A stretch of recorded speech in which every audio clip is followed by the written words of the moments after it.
Tom Price, and welcome to the positive side of 2012. The year 2012 began a marvelous, magical time of change, and most of you are likely unfamiliar with what this means. Among other very important things, it's out with the bad guys and in with the good guys. That means we are getting America back, we're getting the world back, and Mother Earth is going to become the incredible, beautiful, amazing place she once was. ThePlanetDailyNews.com is the website, and our YouTube channel is The Positive Side of 2012. Both of these are dedicated to bringing you proof that things are changing, and that this is not just rhetoric or someone's crazy dream.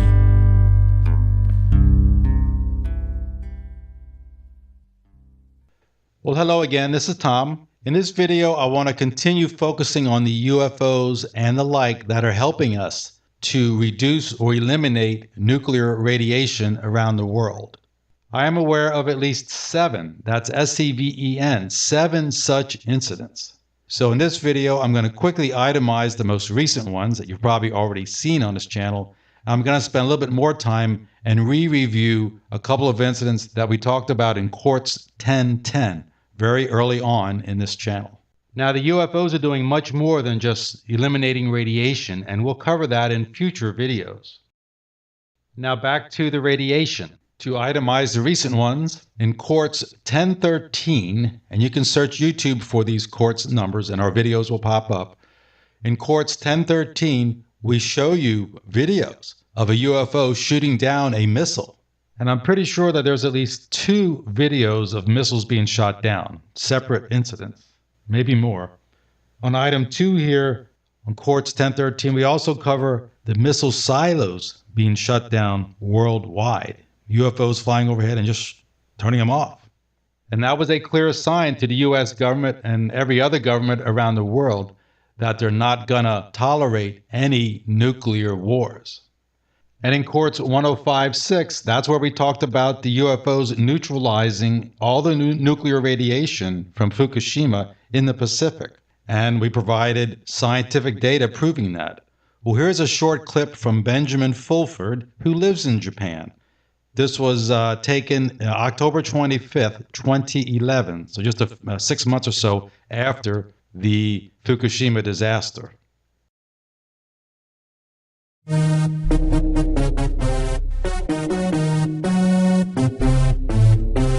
And welcome to my very special guest, Benjamin Fulford, coming at us from the fabulously irradiated Tokyo City. Benjamin, what's cooking?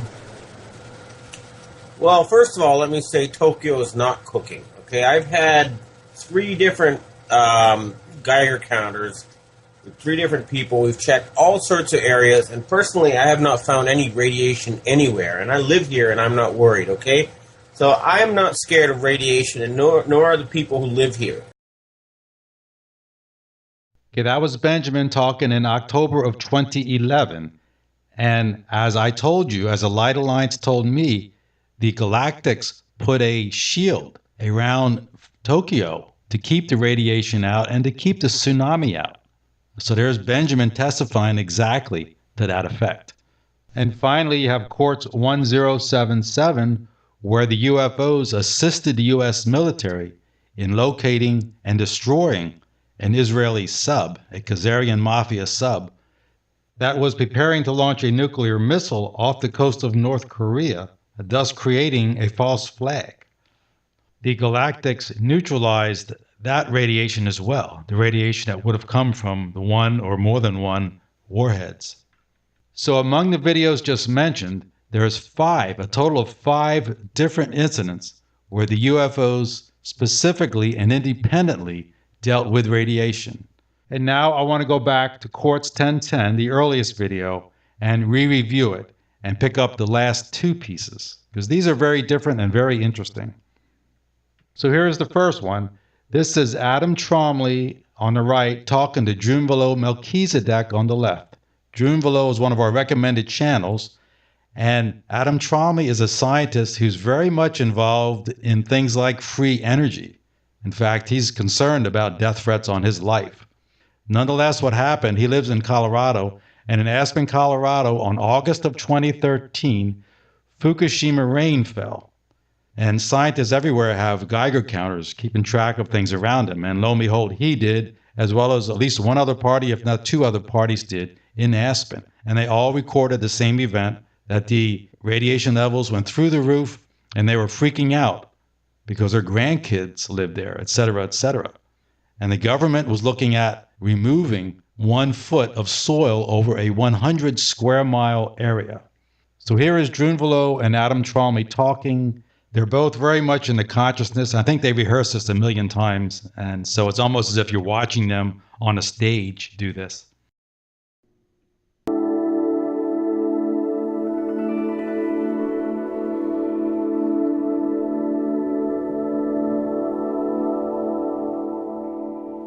We had a situation where you had plutonium and radiation in the soil, Yeah. which would not go away for a very long time.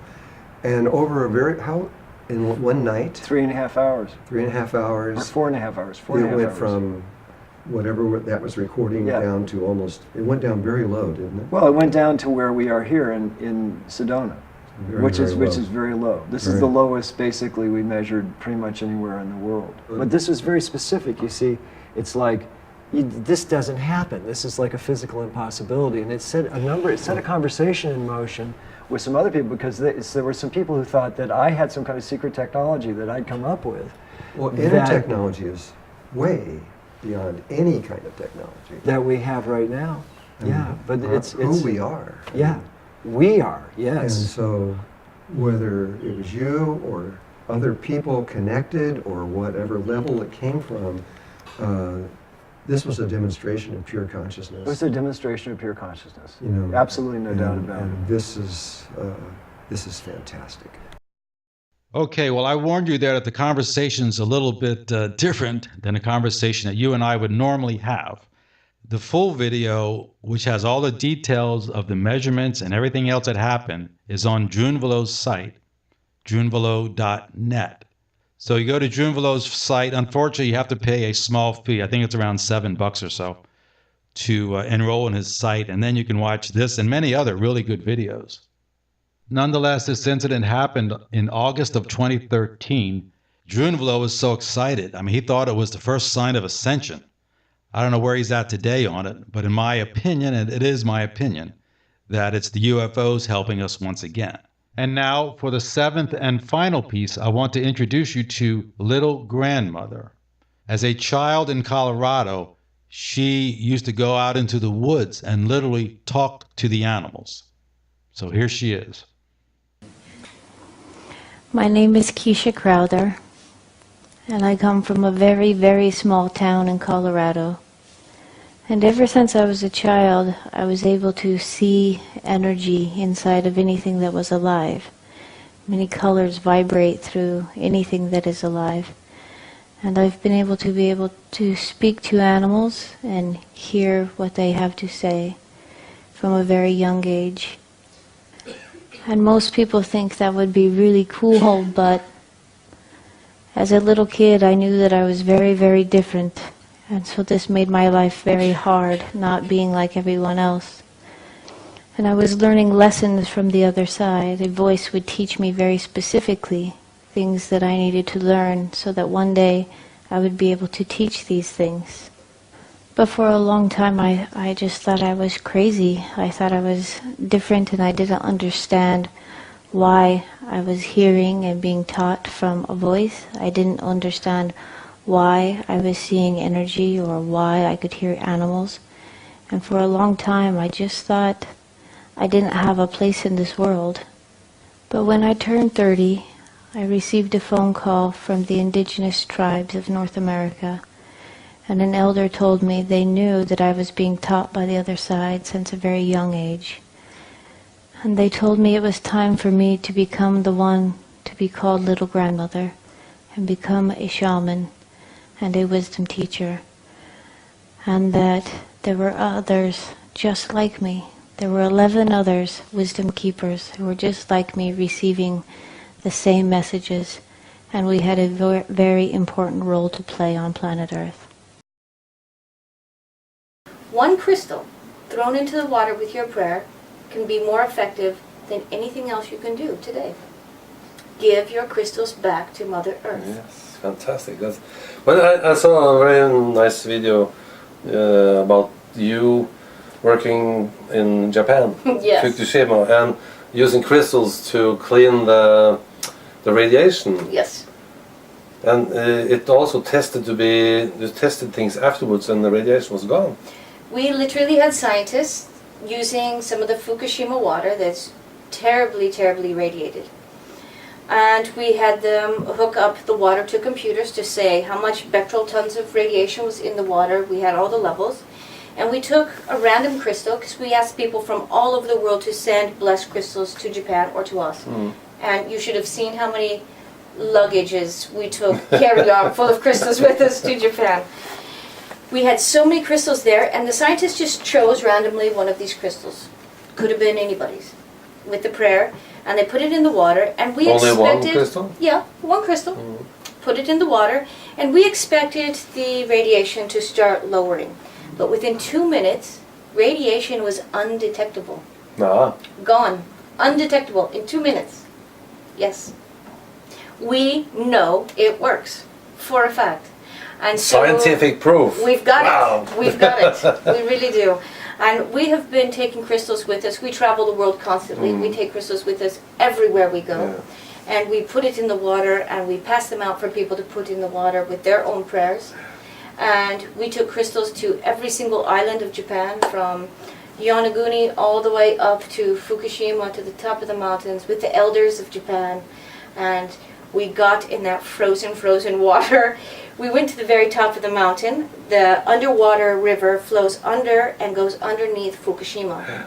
And all that 300 becquerel tons of radiation every single day flows into that water and into the ocean. So we went to the top of the mountain where the water first comes out, and it was still frozen in ice and snow, and we got in there with this crystal. We dunked ourselves under this huge boulder so the crystal couldn't wash away. So that crystal is still there, still running. Sadly, so is Fukushima plant, still pumping out Yes. 300 becquerel tons a day of radiation. So there you go. She has the proof that says that programming crystals were able to eliminate the radiation at Fukushima. Now, if you're not comfortable with crystals, and I wonder myself, did the UFOs really make this happen on her behalf? And she just thinks it's the crystals. I'll let the crystal people come to their conclusions on that question. But nonetheless, regardless, it is consciousness. It is the energy of the universe, in either case, that was used, whether UFOs or the crystals. It's the energy of the universe that eliminated the radiation. And now it's time for our 2012 lessons in 2016. Now, if you've been following this channel, you know that 2012s, that's plural, is a regular event in our universe, and that this particular 2012 is unique. It's different because there's 3 pieces to our pie chart instead of what's normally 1. Normally, there's just the bottom there, raising our vibration. Here we have to deal with the bad guys. And the 3rd piece of the pie we have to deal with is the Great Fall talked about in the Bible. Now, I talk about the Great Fall, that piece of the pie chart, in my book. I don't talk about that on the channel. It's a fascinating story. Here I want to talk about raising our vibration. Now, we just went over these UFOs and how they are using consciousness to eliminate the radiation. And oh, by the way, they're doing a whole lot more, and we'll cover this in future videos. Now, when she talks about programming the crystals, and she does so in Quartz 1010, she's very careful to tell you, look, you don't tell the crystal to reduce it, you don't tell the crystal to absorb it, you tell the crystal to eliminate it, or you tell the crystal to just flat out delete it, as if it was never there in the first place. And that's what happened. The levels she measured at Fukushima when she put the crystals in the water, it was just not there. And same thing with the Aspen rain incident. The levels in Aspen dropped to far below what they were before there was any radiation. And the same goes with the more recent measurements made by scientists, on fish, etc., up and down the West Coast and in the Pacific itself. The radiation level is no different than the baseline. It's just not there. So to choose one word, all those low levels or non-levels are a sign, a clear sign of consciousness at work. The levels aren't reduced, they're just eliminated. They're not there. Now that's exactly what we are going to be doing when we get to the fifth dimension. That is how we are going to change the earth and fix the earth. We'll of course be doing some things in the 3D world like we do today to help fix the earth, but primarily it's going to be just pure consciousness. Just boink, and the earth is fixed. And there's power in numbers. So it's all about being in the heart. So that's what's ahead for those of you who join this co-creation project. You are contributing to that cause in your own little way. And just as important, if not more important, you are assuring yourself of going by plan A instead of plan B. And thank you very much for listening, and I look forward to bringing you many more good insights into this transition and more good news about what's going on, and to emphasize the urgency that it's very close and that we all have to really stop procrastinating and get to work, because this is free will. Free will is going to get you through this. There is no Cinderella complex about this at all. Please do your due diligence here, and otherwise I look forward to helping you much more through this transition. And thank you very much once again for listening. Thank you.